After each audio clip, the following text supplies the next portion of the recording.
Alright guys, tonight I'm going to talk to you about marijuana legalization. Just a little bit about me. Personally, I feel that as long as what you are doing is not harming someone else, you should be free to continue.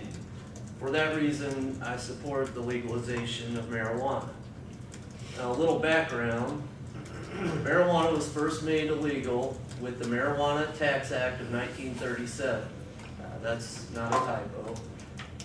And it is currently listed as a Schedule I substance by the Drug Enforcement Agency.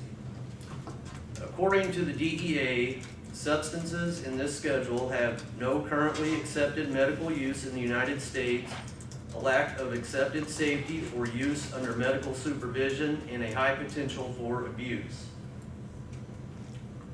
One of the points that is made in favor of keeping marijuana illegal is that early marijuana use leads to the use of harder drugs, THC affects brain functioning, and smoking marijuana can make driving dangerous. This all comes from drugabuse.gov.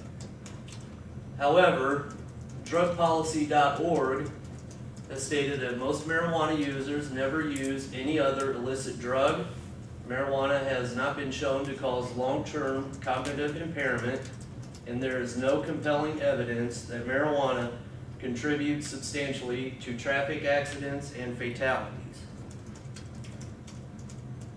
What I'd like to do now is talk about two things that result from prohibition, and that is racial disparity in incarcerations and the tax burden. Now, on the left, you'll see this is the general population of the United States. 63.4% white, not Hispanic, 13.1% black, 16.7% Hispanic.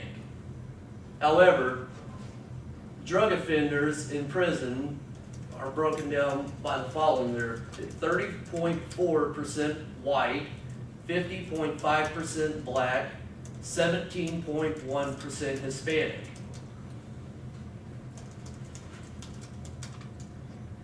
Tax implications. This is coming from Jeffrey Myron, who is a senior lecturer of economics at Harvard University.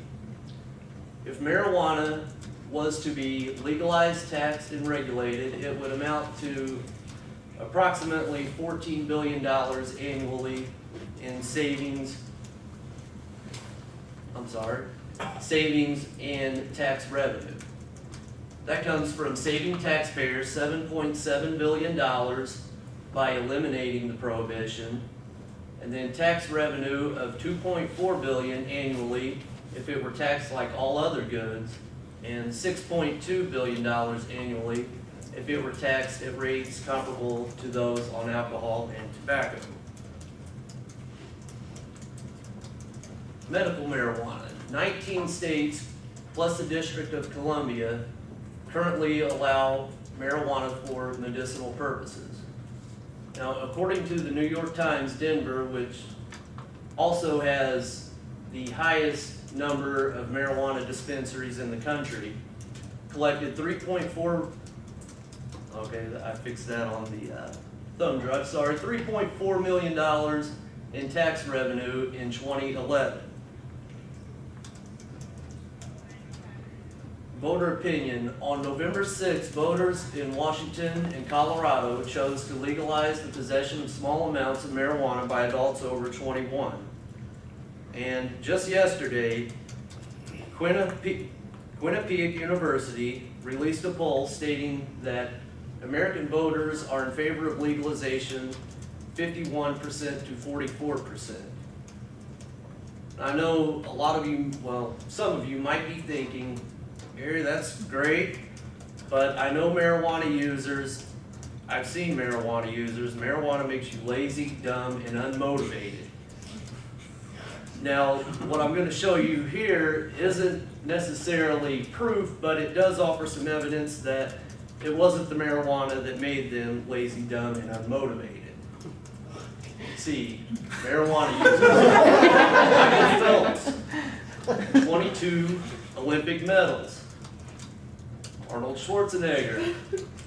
Mr. Olympia, movie star and the former governor of California. Steve Jobs, we all know him, co-founder of Apple. At the time of his death, he was the largest shareholder in Disney after selling Pixar. Michael Bloomberg, self-made billionaire and the mayor of New York. Bill Clinton, he's the 42nd president of the United States, former governor of Arkansas, but he says he did not inhale. I chose to include him. And finally, our current president, Barack Obama, 44th president of the United States, former senator from Illinois. He was head of the Harvard Law Review, and he was a graduate of Columbia University. Thank you.